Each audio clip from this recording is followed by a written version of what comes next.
Okay,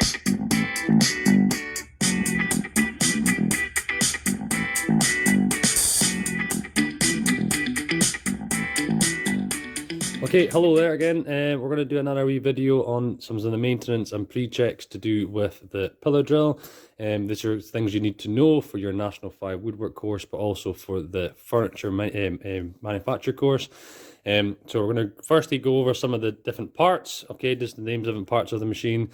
Look at some of the maintenance that you would need to do to kind of make sure the machine is in good working order and safe working order. But then also looking at some of the pre-checks that you would do before you operate the machine, and then after, when you finish using the machine, what we would do at the end to make sure that it's safe for the next user. Okay, so just going to quickly go over some of the parts of the pillar drill. So what we have here is, in this main body at the top here, is we've got what's called a pulley drive. So there's a series of wheels starting from wider ones going up to a thinner one, and then on the opposite side going from the other way around. So from wide at the top down to thin, and then there's a belt in between it, and you can essentially put that belt down onto different of the wheels there, or the pulleys, and that will kind of adjust the speed. Okay, I can maybe show you that a little bit later in the video. We have the stop button at the top here, which is our on-off switch. Okay, so you get the green for go, red for stop, obviously, and there's a bit at the front here where basically you can push that down, and that would turn the machine off in an emergency if need be. Okay, you have the handle at the side, which allows you to bring the drill down to do the drilling operation.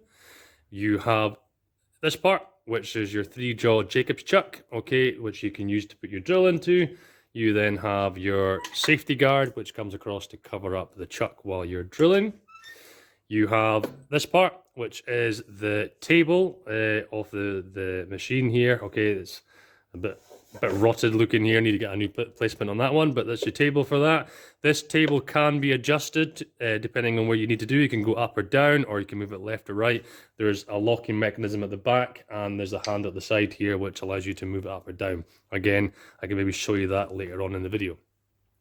You also have the extraction system, okay, which will help take some of the sawdust away. And there's also a depth stop in here, which again I will zoom in a later point to show you what to do with this. And lastly, at the very bottom of the machine, I'm just going to zoom it down.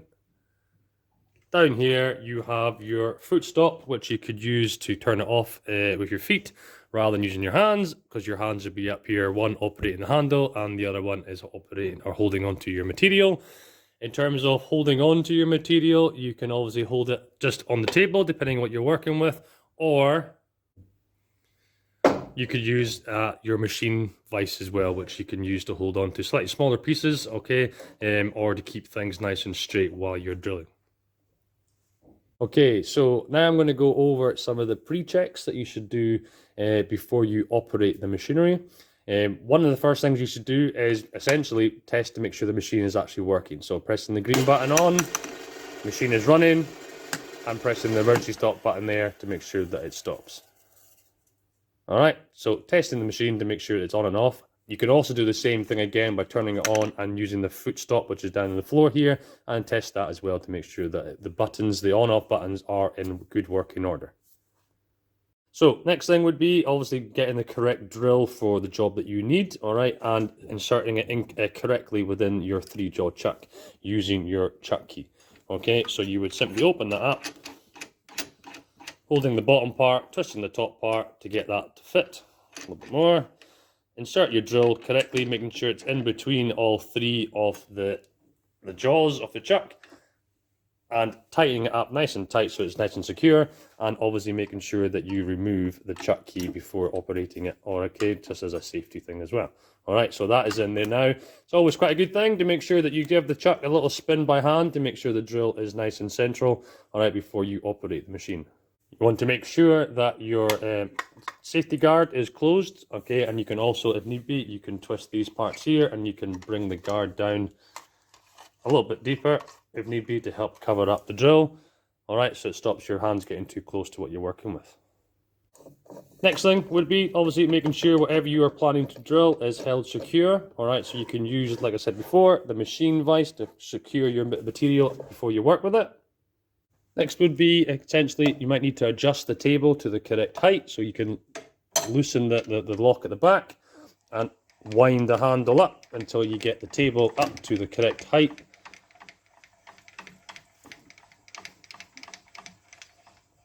There, so, and then obviously locking the table back in position again so that it's not going to move. You may also need to, even though you've adjusted the table, all right, you may need to adjust how far down the drill is going to go. If you're wanting to go halfway through the material or down to a certain depth, you might need to adjust the depth stop, which is up here. To do this is a simple job. Essentially take it down to the depth that you plan to do. You can put a wee pencil mark on your material if need be to figure out how far down to go. All right, holding it in that position with the drill down at that point. And with the drill being held down at the correct height that you want or the correct depth, you can take this depth stop here, and if you just push it back in towards the machine here and twist it all the way around until this little bit of plastic hits off the metal guard there, and that essentially will stop the drill from going any deeper than what you've specified. Okay, last thing to do before you operate the machine would be simply adjusting the extraction system into position so that you can try and get rid of most of the sawdust, and obviously turning the extraction system on. With your normal PPE, glasses and things to wear, you would simply now it's safe for you to use the machine.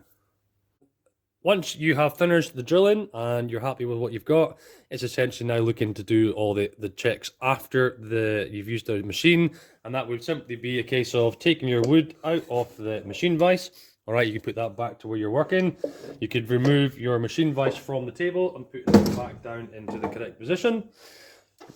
You want to open up the gut safety guard, take in your chuck key, and you want to make sure you remove the removing the drill itself, putting them back into the correct position.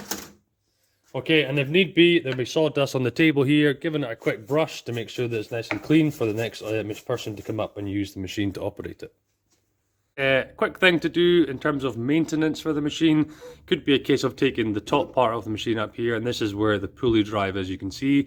So you've got smaller wheel at the top here, the bigger one at the bottom, and it's the opposite on the other side. So a quick thing would be, in case you're looking at maintenance, is just double checking the quality of the belt here. Okay, the drive belt, if it's torn or ripped or frayed in some ways, it might need to be replaced. Okay, again, anything is inside there could be a quick dust as well with a brush, just to give it a quick clean. Obvious things would be as well is the motor at the back. Sometimes it can get clogged up with sawdust, and again, it's just about keeping the machine clean and tidy is the basics for the maintenance for this machine. So there you have it, just a few basics with the pillar drill itself in terms of pre-checks, after checks, and some sort of maintenance as well to keep you guys informed. I hope you've learned something from it, and I look forward to seeing you in the next one. Thank you.